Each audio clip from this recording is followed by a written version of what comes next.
Muy bien, supongo que todos han meditado, reflexionado, pensado sobre la vida de Cristo y la doctrina de la cristología histórica. Cuando hablamos de cristología histórica, no estamos hablando de un relato histórico de Cristo, sino de una manifestación de la única doctrina sobre la persona y la obra de Jesucristo desde el contexto de la historia. Jesús es un hombre del tiempo y de la historia. Sin duda alguna es Dios manifestado en carne, lo hemos visto a lo largo del tiempo. Pero porque es Dios manifestado en carne, tiene una historia humana que comienza con la irrupción de Dios en esa historia mediante la encarnación y progresa después del nacimiento de Cristo en un relato de acontecimientos que comprenden una parte de la historia perfectamente medible de más o menos 33 años aproximadamente. La historia de Jesús concluye desde el punto de vista de la trayectoria humana en identidad con nosotros, es decir, manifestado en carne como la nuestra, concluye en una cruz. Y concluye, si lo preferís mejor, en el cierre de un sepulcro sobre su cuerpo muerto. Ahora, no es ese el final de la historia de Jesús, sino todo lo contrario. Dios, en la resurrección de Cristo, irrumpe de nuevo a perpetuidad en la historia humana y hace de esa historia una vinculación absoluta con la misma deidad, de manera que tenemos un hombre glorificado, sentado hoy en la majestad de las alturas. Esta manifestación admirable de Jesucristo el Señor, Dios entre los hombres, habla también de un encuentro en salvación. La resurrección y la muerte son dos únicos elementos que hacen posible la salvación.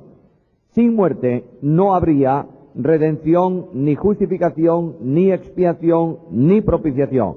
Sin resurrección no hay vida, porque Dios, el Espíritu Santo, nos une al resucitado para que la naturaleza suya, naturaleza de Dios, se convierta en espíritu vivificante, de manera que nosotros, unidos a Cristo, seamos hechos participantes de ¿qué cosa? De la divina naturaleza. Aquí tenemos una enorme dimensión que tenemos que considerar siempre que veamos la resurrección. Ahora, la resurrección, el relato de la resurrección comprende una parte importante de los evangelios y está relatada desde personas incrédulas, es decir, de personas que no quisieron creer nunca en la resurrección de Cristo. Ninguno de los discípulos de Jesús, ninguno de los apóstoles, ninguno de los amigos de Jesús, ninguno de sus conocidos estuvieron dispuestos a creer en la resurrección. De otra manera, no esperaban que Jesús resucitase. Simplemente no podían entender ni siquiera que muriese, por tanto, mucho menos que resucitase. Pero esa resurrección es una de las manifestaciones de la piedad de Dios en salvación. Por tanto, conforme a las Escrituras, tenía que resucitar. Cuando hablamos de resurrección podemos hacerlo de muchas formas.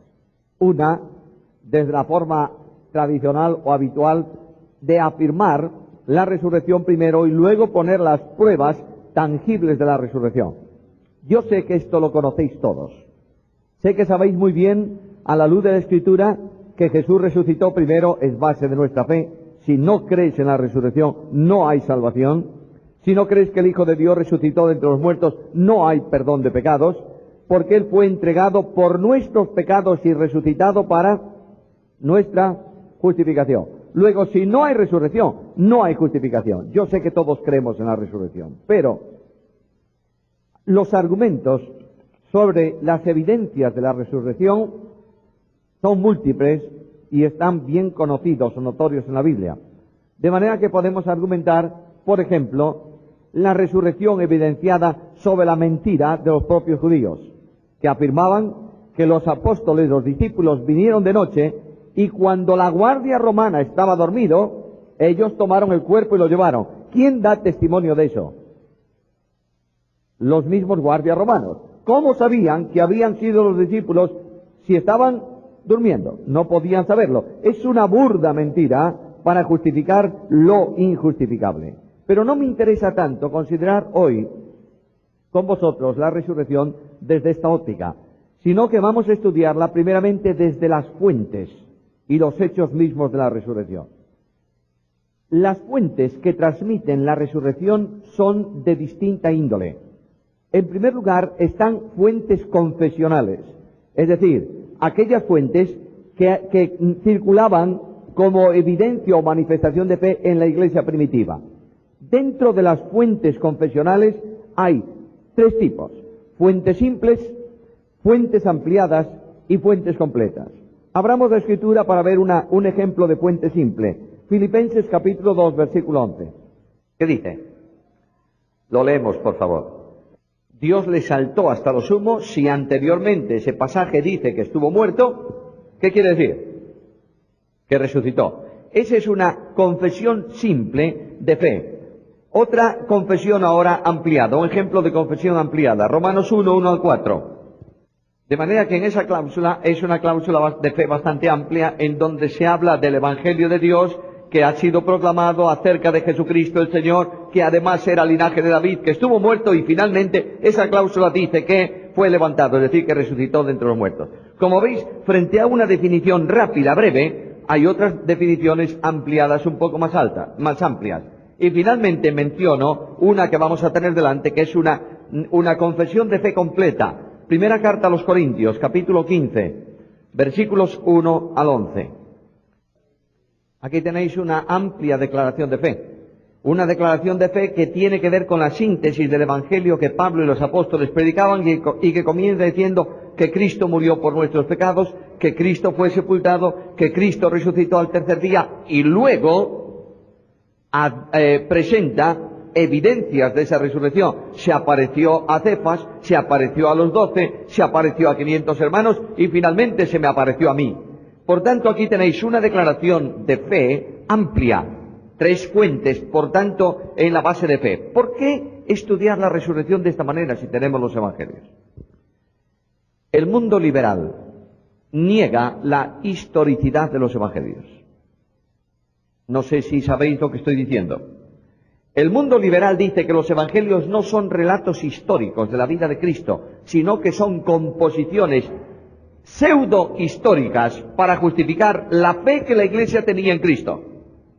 De manera que cuando Cristo, la fe de la Iglesia es que Jesús tenía poder sobre los demonios, los evangelistas, que no fueron los que se creen, inventaron relatos de expulsión de demonios. Luego, sintetizo esto: el endemoniado de Gadara nunca existió. Es una tradición oral de la iglesia primitiva que justifica o pone de manifiesto la realidad del poder de Jesús. Sabemos todos que esto no es verdad. Los evangelios son relatos históricos, fidedignos, inspirados plenariamente con absoluta autoridad para manifestar aspectos de la vida de Jesús, seleccionados por los autores humanos bajo la conducción del Espíritu Santo. Sabemos esto todo, pero dejamos un instante los evangelios y veamos que en la iglesia primitiva hay bases, hay fuentes, hay evidencias que testifican sobre la resurrección de Cristo. Las primeras fuentes son las confesiones de fe de la iglesia, es decir, lo que los apóstoles que predicaban. El contenido del evangelio que la iglesia creía desde el principio, desde origen, tiene que ver con la resurrección de Jesús. Segundo grupo de fuentes, las fuentes llamadas carismáticas, es decir, las que tienen que ver con la proclamación directa del Evangelio. Por ejemplo, fuentes carismáticas de apóstoles en el origen. Pedro, por ejemplo, Hechos capítulo 2, versículos 14 al 36. Bueno, versículo 23, por favor. Vamos a seleccionar ahí. De manera que Cristo fue, podemos seguir leyendo y hay más de la resurrección, pero Cristo fue levantado de entre los muertos porque no podía ser retenido por la muerte, y esto constituye la predicación ¿de qué? Del Evangelio. Por eso se llama fuentes carismáticas. Mirad otro ejemplo del mismo apóstol Pedro, capítulo 4, versículos 8 al 12. Vosotros habéis crucificado a Jesús el Cristo. Notad que ese versículo es muy importante. No dice Pedro simplemente a Jesús de Nazaret. Para los hombres, Jesús de Nazaret era el gran profeta. Para Pedro, Jesús de Nazaret era además ¿qué? El Cristo. Por tanto, vosotros habéis crucificado al Mesías. Y a este Mesías, Dios resucitó. Notad que la resurrección y la muerte de Cristo forman el núcleo esencial de ¿qué cosa? De la predicación del Evangelio. Un paréntesis aquí. No sé si la cruz y la resurrección está presente hoy en la predicación del Evangelio. A veces se predica un Cristo sanador, bonachón, otro, si el carácter es más agrio, un Cristo que reprende. No importa lo que. Si tú no predicas en la evangelización que Cristo murió por los pecadores en una cruz y que resucitó de los muertos, no hay mensaje del Evangelio. Y el mensaje del Evangelio, mis amados hermanos y amigos, no son historias para los hombres, es doctrina bíblica para salvación. Quiero recordaros, y hay personas aquí que están trabajando con la evangelización, el mensaje puede ser dicho de muchas maneras, expresado de muchas formas. Si no es un mensaje cristocéntrico, no es evangelio. Y el apóstol Pablo dice que el evangelio consiste especialmente en proclamar la doctrina, la palabra ¿de qué? De la cruz. Y la palabra de la cruz es, dice Pablo, ¿qué cosa? Locura, ¿a quién? A los que se pierden. A los que se están perdiendo, la palabra de la cruz es locura, no se puede entender. Pero tú no tienes otro mensaje que proclamar más que ese. Y el apóstol Pablo dice que si alguien, incluso un ángel del cielo o uno de nosotros, anuncia otro evangelio, sea anatema. De otra manera, cualquier mensaje que no sea cristocéntrico, que exprese que Cristo murió y resucitó, no es evangelio. Y quiero decirte que el evangelio no es un discurso para pobrecitos que se pierden. Es la doctrina de Dios expuesta para salvación que hace eficaz el poder del Espíritu Santo. Lamentablemente, la Biblia desaparece de la predicación del Evangelio. No sé si pasa aquí, ojalá no. Pero los grandes predicadores del Evangelio de los siglos pasados y reciente también, grandes predicadores del Evangelio, predicaban un mensaje en el que la Biblia se estaba repitiendo reiteradamente como base de fe. Cualquier predicador del Evangelio que no cite la Biblia en su mensaje no está predicando el Evangelio.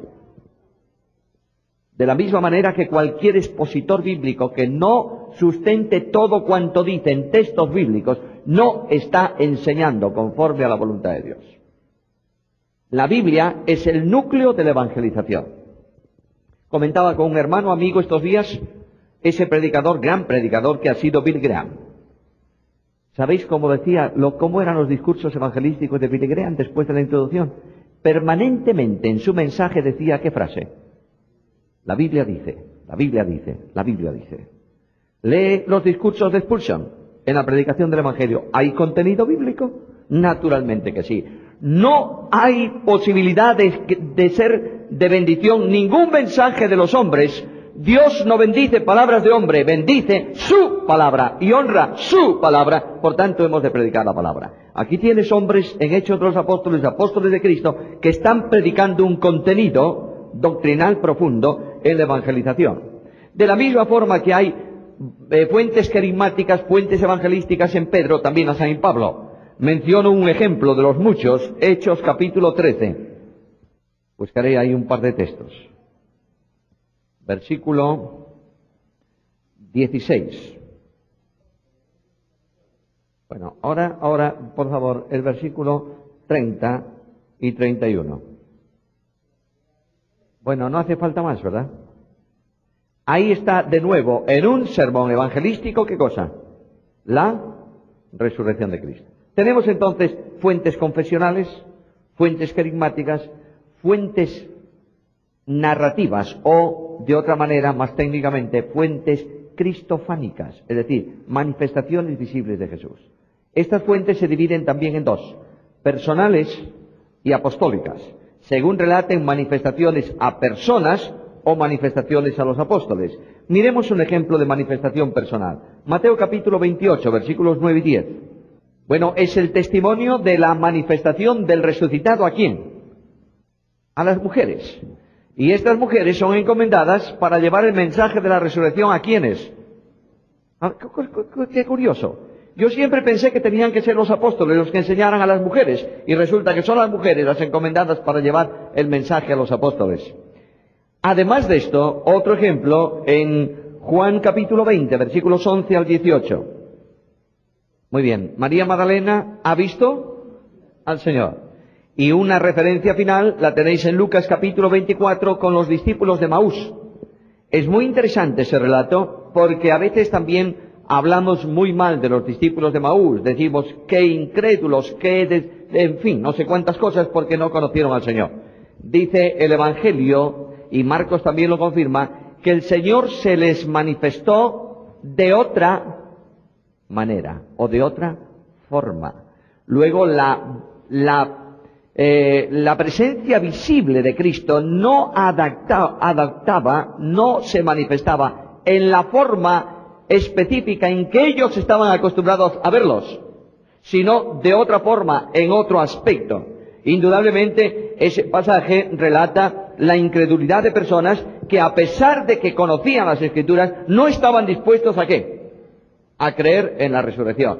Es Jesús el que tiene que manifestarles, abriéndole las Escrituras, todo el contenido de la revelación bíblica en el Antiguo Testamento que enseñaba que Jesús tenía que morir y tenía que resucitar. Ahora, es muy interesante notar que aquellos hombres, aquellos dos, posiblemente un matrimonio, cuando invitan a Cristo a entrar en su casa en Emaús y entra Jesús y comienza la intimidad de la comunión entre ellos y el Señor, dice que cuando se levantó para partir el pan, ellos le reconocieron. Muy probablemente, no está en el texto, pero todo induce a pensar que lo que ocurrió allí es que el Señor Jesús extendió sus manos para tomar el pan. Y en el momento en que extendió sus manos, sus brazos para tomar el pan, las mangas de su túnica con que viajó durante todo el camino se descorrieron y permitieron que aquellos vieran las señales de los clavos. Y ellos entonces conocieron que verdaderamente era el Señor. Bueno, ya tenemos 3 fuentes de la resurrección. Miremos otra más. La fuente himnológica o de himnos de la iglesia primitiva. La iglesia primitiva cantaba. ¿Mucho o poco? Yo creo que bastante. Lo que ocurre con la iglesia primitiva es que los himnos de la iglesia primitiva tenían un gran contenido doctrinal. ¿Recordáis que la congregación cantaba salmos?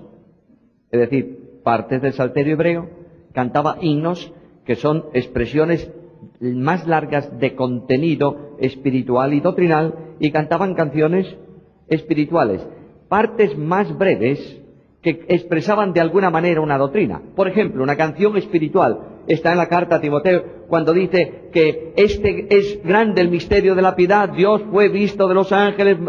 Todo esto es una expresión sintética, pero hay himnos muy largos en las epístolas, en el contenido de las epístolas del Nuevo Testamento. Un himno de la iglesia primitiva es Filipenses capítulo 2, versículos 6 al 11. Y en esa declaración de fe de Pablo se recoge descenso, muerte y resurrección y glorificación del Señor. Otro himno, 1 Timoteo, ya que lo cité antes, capítulo 3, versículo 16. Busquémoslo, por favor.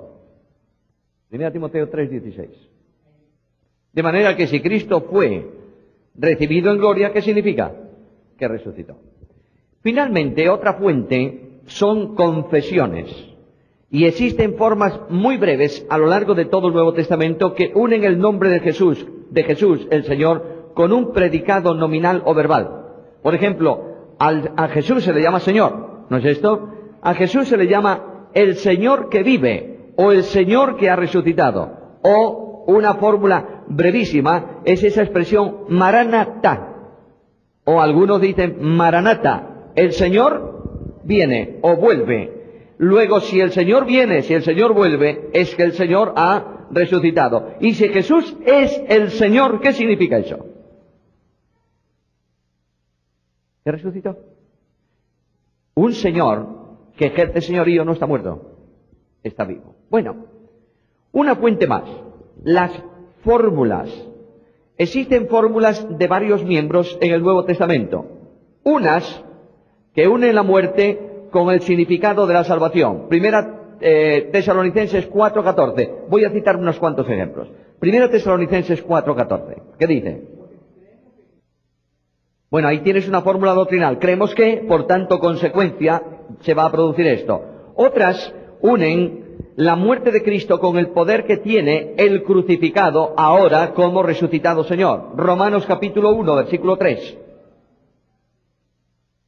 Nosotros creemos que Jesucristo el Señor era linaje de David según la carne y continúa una fórmula de fe. Ahora, la fórmula que yo quisiera detenerme, un momento, es la que aparece en primera carta a Corintios, capítulo 15, versículos 3 al 8. Esa fórmula es una fórmula que se llama de 4 miembros y es posiblemente la fórmula más antigua que tenemos acerca de la resurrección de Jesús. Abrimos primera carta a Corintios, capítulo 15, versículos 3 al 8. Vamos a ir haciendo altos. Esa fórmula que Pablo expresa dice que primeramente ¿qué? Esa enseñanza no fue suya. Y ahora viene el problema. El problema radical aquí es determinar de dónde la recibió. Hay varias posiciones. La más probable, en la que yo creo, a la que me adhiero sin reservas, es que fue parte de la revelación que Pablo recibió directamente del Señor cuando se retiró a Arabia y estuvo un tiempo, habla de 3 años, estuvo allí recibiendo revelación de parte del Señor. Lo que estuvo Pablo haciendo ahí es reciclar su teología.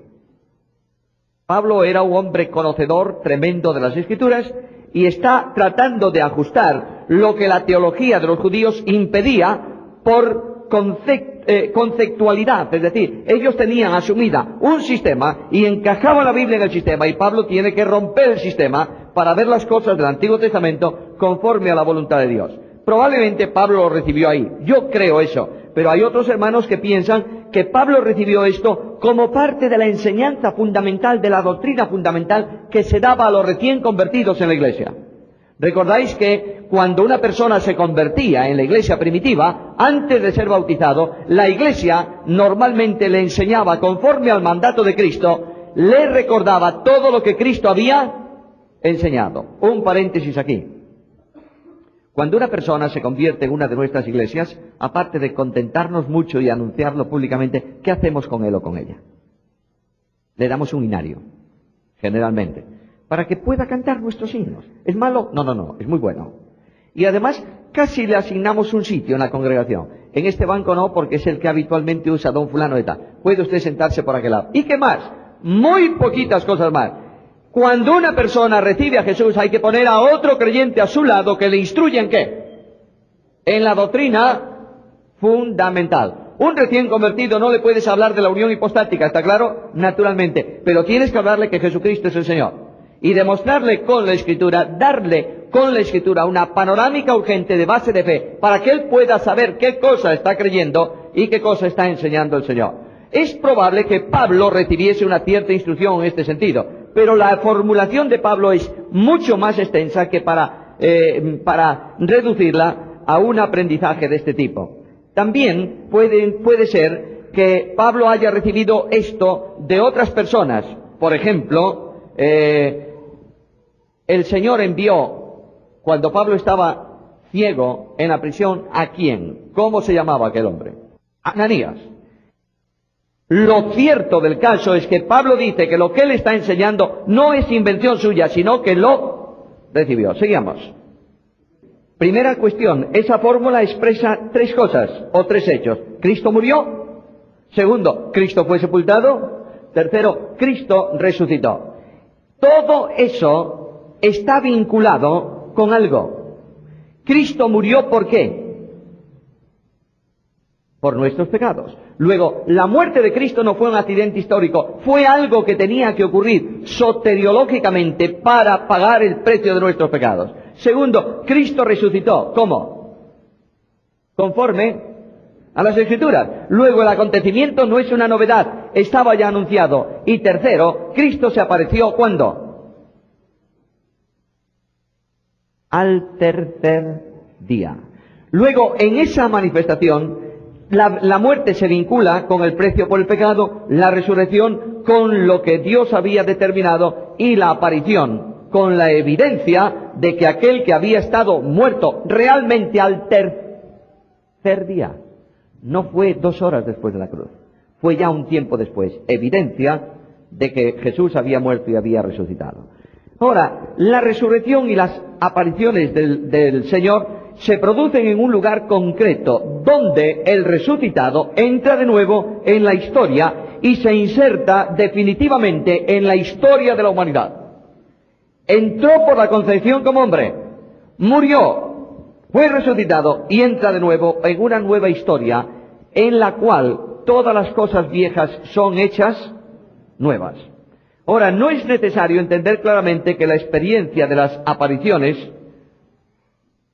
es necesario entender que la experiencia de las resurrecciones, y esto prestad un momento de atención, por favor, no es constituida, sino constituyente.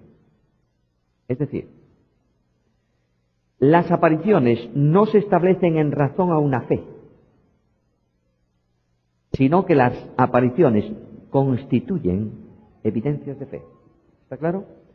De manera que Pablo utiliza unas cuantas pinceladas sobre el encuentro del resucitado con personas. En primer lugar, Pablo habla de que Pedro vio al Señor. Mirad ahí el versículo 5 al 8 de nuevo, por favor. Muy bien, apareció a Cefas. La estructura del texto griego es compleja. Esa expresión apareció a Cefas puede ser traducida o entendida de esta manera. Primero, Cristo fue, lo permite el griego, Cristo fue hecho visible a Cefas. Quiere decir que Dios hizo posible que Pedro viese al Señor. O Dios le concedió a Pedro una visión del resucitado. Seguid el hilo un momento. Otra fórmula quiere decir que Cristo se hizo visible a Pedro. Y otra fórmula es que Pedro realmente vio a Cristo. Probablemente la verdad de este asunto no es el hecho de que Cristo se hizo visible, que indudablemente lo comprende, sino que realmente, verdaderamente, auténticamente, Pedro vio ¿a quién? A Cristo, al Señor resucitado. Por tanto, ahí hay unas afirmaciones muy importantes y en esta fórmula se manifiesta el hecho de la muerte y de la resurrección del Señor. ¿Es así? Miremos otra, por favor. Hechos capítulo 10, versículos 40 y 41. Bueno, notad ese versículo, por favor. Yo voy a leerlo traducido muy literalísimamente del texto, claro, en expresión castellana, no voy a traducir palabra por palabra. Dice así: Dios le resucitó al tercer día y le dio manifestar su presencia, no a todo el pueblo, sino a los testigos de antemano elegidos por Dios, a nosotros, los que comimos, bebimos con Él, después de que Él resucitó de entre los muertos. De manera que el Dios de la gloria, que resucita a su Hijo Jesucristo al tercer día, le dio que se manifestase visiblemente, presencialmente, no al pueblo, sino ¿a quién? A testigos escogidos. Lo sorprendente es que Jesús hubiera podido causar un impacto tremendo si se hubiese presentado delante del Sanedrín o delante de los judíos. En general, no lo hizo solo delante de ¿quién? De los apóstoles. Y este conjunto de hombres da testimonio, testifica que el resucitado comió y bebió. No es un espíritu, no es una aparición, no es una manifestación, es realmente Cristo resucitado de los muertos. Ahora, 1 Corintios 15:8 de nuevo, por favor. El testimonio de Pablo. Me apareció. Luego, aquí no hay duda que no fue una visión, que no fue una alucinación, sino una aparición. A mí se me apareció el Señor. Claro, la aparición que Pablo tuvo de Cristo fue impresionante. Los discípulos vieron a Jesús resucitado, con el cuerpo de resurrección. Solo Juan en Apocalipsis lo vio en el aspecto del cuerpo de glorificación. pero Pablo vio al Señor glorificado en el camino a Damasco. El impacto de la presencia visible de la gloria del resucitado causó tal impresión en el apóstol que el apóstol Pablo, perseguidor de la iglesia, pero conocedor profundo de la Escritura, supo que estaba en la presencia de Dios, de manera que él preguntó: ¿quién eres qué, Señor? Y Pablo recibió la respuesta que lo dejó helado: yo soy Jesús, a quien tú persigues. Ahí aprendió la primera lección de teología bíblica Pablo. Yo no estoy persiguiendo a Jesús, estoy persiguiendo a los seguidores de Jesús. Pero como esos seguidores forman una unidad conmigo, el que persigue a un seguidor mío, me está persiguiendo a mí. Hermanos, hay algo que tengo que aprender esta noche, por lo menos recordar. Cualquier cosa que tú hagas contra un hermano en Cristo, cualquier acción contraria al amor, estás haciéndolo contra el Señor de ese hermano. ¿Está claro? Palabras corrompidas, murmuraciones, lo que tú quieras, ofenden no solo al hermano, ofenden al Señor de ese hermano. Una de las necesidades que el pueblo de Dios tiene, ¿sabéis qué es? De que de la iglesia de Cristo desaparezcan ¿quiénes? Los murmuradores. Pero no hay murmurador, sino hay oído dispuesto a oír la murmuración. Tengamos mucho cuidado con todas estas cosas que se desprenden simplemente del estudio de la palabra. Ahora, ya tenemos evidencias, tenemos fuentes, tenemos testimonios. Ahora, el hecho de la resurrección. Voy a sintetizarlo rápidamente. Primero, el protagonista. ¿Quién es el protagonista de la resurrección? Jesús de Nazaret, el enviado de Dios, el Hijo de Dios, muerto y resucitado. Segundo, el hecho. El hecho es transmitido desde la dimensión del sujeto que lo vive y como resultado de un encuentro. Notad que todos los testimonios de la resurrección que son: vive, porque vive. No porque oí que vive, sino porque lo he visto. Ha habido un encuentro. Por tanto, no es una visión incorrecta, sino la presencia de un sujeto reconocido por personas que habían convivido con él. Tercero, los destinatarios de la verdad de la resurrección. Las apariciones son a personas concretas, con nombres propios e identidad reconocida. A estas personas concretas se aparece a los 12, y Pablo dice algo sorprendente: también se apareció a más de 500 hermanos juntos, muchos de los cuales, dice Pablo, que viven ahora. La ley en el Antiguo Testamento presentaba como necesidad de evidencia el testimonio concordante de por lo menos 2 o 3 testigos. Aquí hay muchos que aún viven que concuerdan en un mismo testimonio. Todos nosotros en un mismo momento hemos visto al Señor resucitado. Ahora, en cuarto lugar, hay una intencionalidad. ¿Por qué? La intencionalidad específica de los relatos de la resurrección tienen que ver con una dimensión comunitaria de la Iglesia. Los creyentes de la Iglesia, en el transcurso del tiempo, creemos que Jesús ha resucitado. Pero además tiene una intencionalidad misionera. El resucitado tenía que ser proclamado ¿a quiénes? Mateo 28:20. A todas las naciones. Y además la manifestación del Señor resucitado tiene una intención soteriológica, es decir, de salvación. La muerte es el presupuesto final para afirmar por la resurrección la conclusión eficaz del programa de salvación. ¿Entendemos eso? Es decir, en la muerte Dios carga sobre Jesús el pecado del mundo. En la resurrección abre el canal para comunicar vida eterna a todo aquel que en él crea. Por tanto, resurrección y muerte es una afirmación permanente de las Escrituras. Y, sorprendente, la muerte de Jesús trasciende a su persona para incluirnos a nosotros. 1 Corintios capítulo 15, versículo 3. Luego, la muerte de Cristo no es solamente la muerte de Él, es por causa de nuestros pecados, porque en la cruz del Calvario Jesús el Señor no solamente murió en favor de los perdidos, murió en lugar de los perdidos, que es muy distinto. Por tanto, esa muerte es una muerte sustitutoria, en la cual, cuando yo creo, soy incorporado a fin de que la penalidad del pecado me sea aplicado en razón de que uno ocupó mi lugar. Por tanto, cancelada esa deuda, yo no tengo ya ninguna responsabilidad penal que pagar. Tengo la responsabilidad de no pecar, porque el pecado más pequeño ha exigido el derramamiento de la sangre del Hijo de Dios y la entrega de su vida. Ahora, cuando se dice en la Escritura, y la Iglesia cree, que Jesús murió y resucitó según las Escrituras, estamos situando a Jesús mucho más allá de lo individual. Estamos poniendo a Jesús al servicio de lo que Dios ha previsto conforme a su propósito eterno en la redención de los pecadores.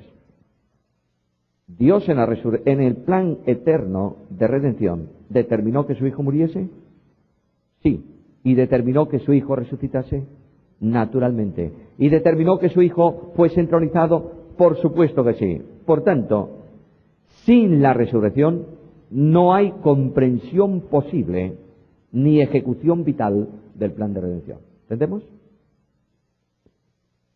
¿Cuáles son las consecuencias temporales? Hemos visto, por favor, consecuencias salvíficas. ¿Está?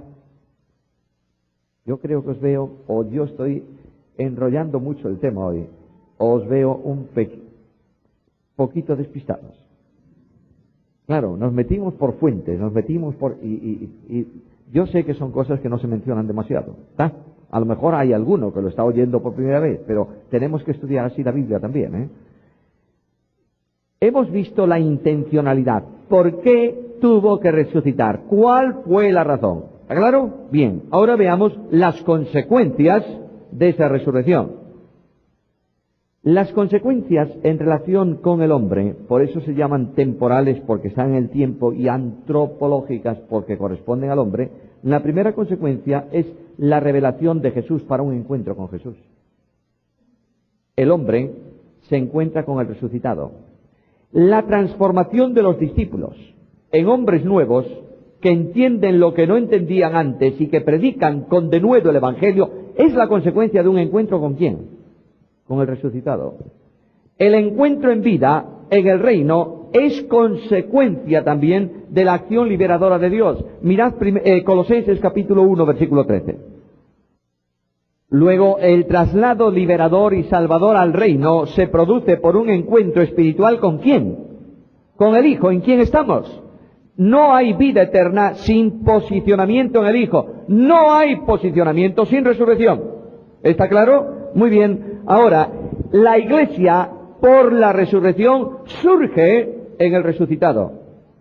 Porque Cristo es la piedra fundamental de la Iglesia.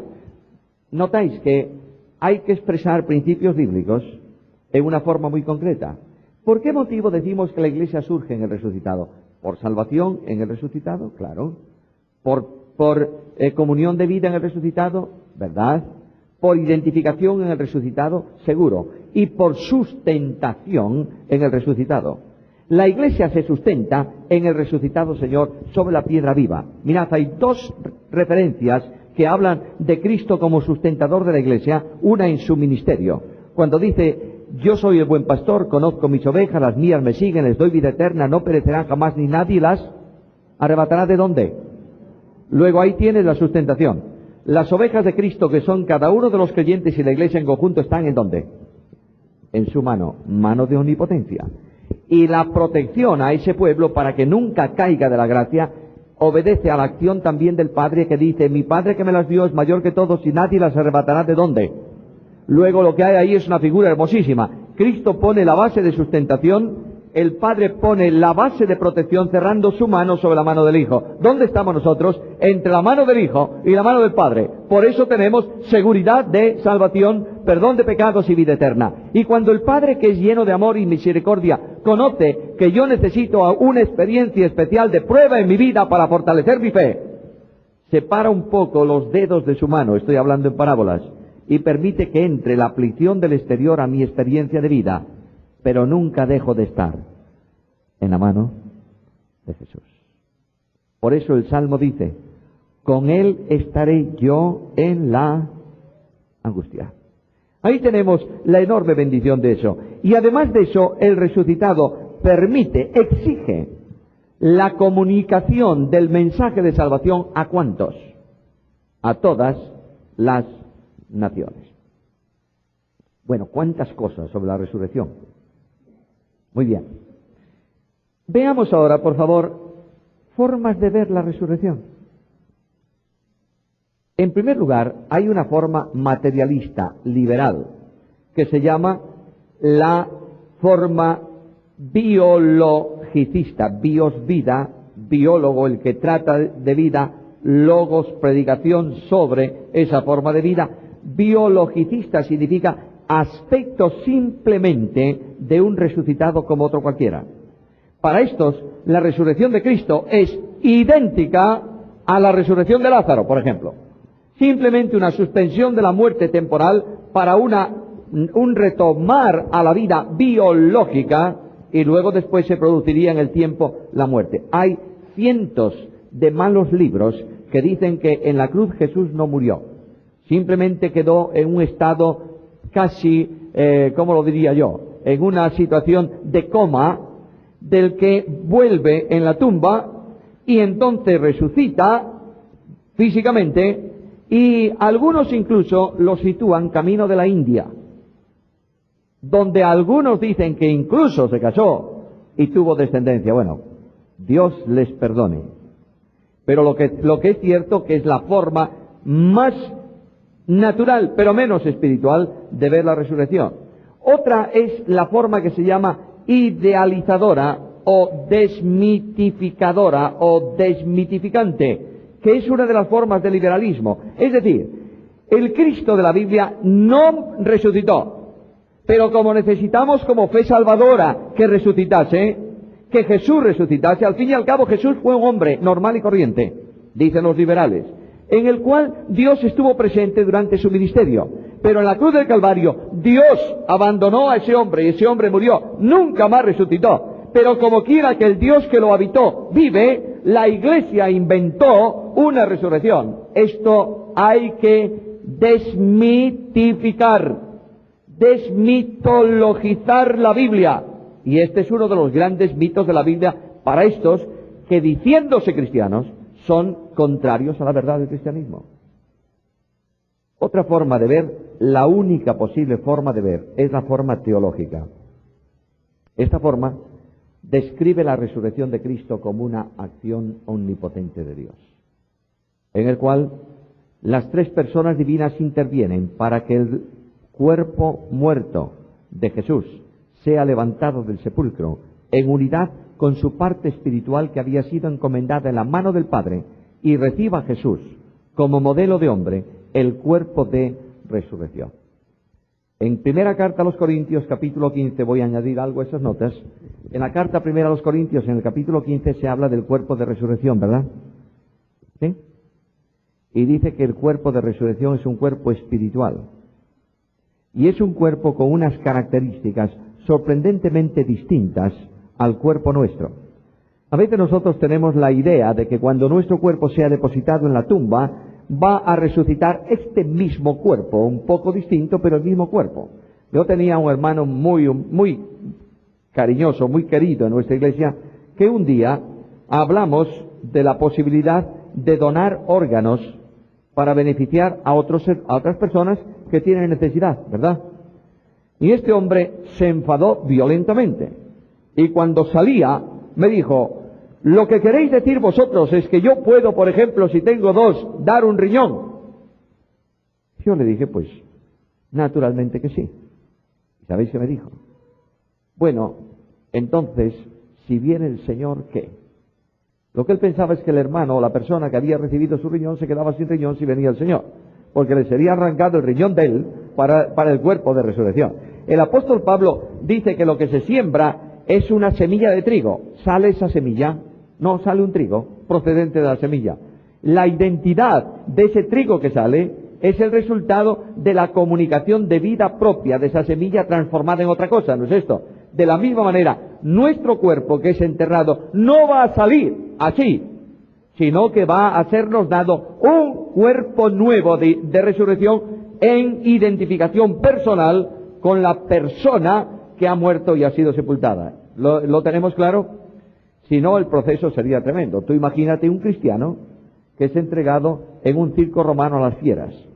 Parte de ese cristiano se lo ha comido un león. Parte de ese cristiano ha sido incorporado a la propia naturaleza del león porque se recibió alimento. Los huesos que el león no pudo comer, alguien los tiró por ahí a algún lado y después el león depositó en tierra lo que no fue capaz de recuperar del cristiano. Y ahora cuando resucite, ¿qué? Bueno, entregado el cuerpo a la tierra, Dios nos va a dar un cuerpo de resurrección. Y ese cuerpo de resurrección es semejante al cuerpo resucitado de Jesús. Mucho más cerca de la energía que de la materia. No es el embalaje del alma, sino del espíritu, de la parte espiritual. Por eso se le llama cuerpo espiritual. Mirad, ya que tenemos la Biblia abierta, en 3 minutos permitidme mencionar esto, porque creo que tiene que ver con la enseñanza de la resurrección. Primera carta a Corintios, capítulo 15, versículo 42. Así también es la resurrección de los muertos. Se siembra en corrupción, resucitará en incorrupción. No quiere decir que será un cuerpo que no se deteriora, es que la corrupción no puede afectar ese cuerpo. Incorrupción significa que la esfera de corrupción propia del cuerpo de hoy no afecta para nada al cuerpo de resurrección. Otra cosa, se siembra en deshonra. ¿Qué es eso de deshonra? Debilidad, agotamiento. Normalmente en la trayectoria de un hombre, cuando va a morir, si ha cumplido realmente la edad normal, no está muy fuerte, ¿verdad?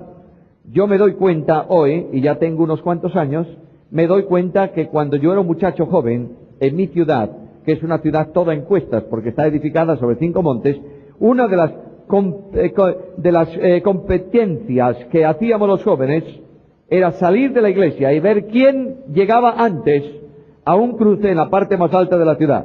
Bueno, corríamos de alguna manera, nos latía el corazón, pero 2 minutos después estábamos absolutamente normalizados. Cuando yo tengo que cruzar una calle de nuestra ciudad corriendo y llego al otro lado, me doy cuenta que ya no soy un joven tan joven. Ahora, ¿qué más dice? Se siembra en debilidad, enfermedades, resucitará ¿cómo?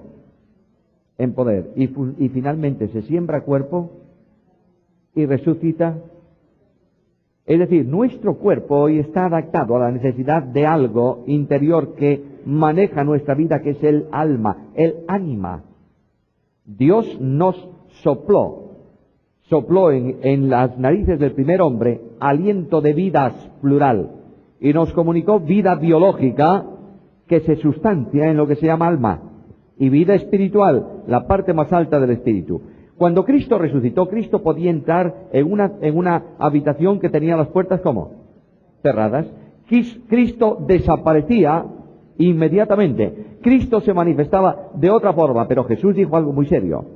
Mirad que yo no soy un espíritu, sino que tengo carne y huesos, identificando esto con la realidad del cuerpo en la resurrección. Muy bien, dejamos el resto para la segunda parte y con tal motivo podemos descansar un poco la cabeza de los conceptos nuevos que a lo mejor alguien ha escuchado hoy por primera vez.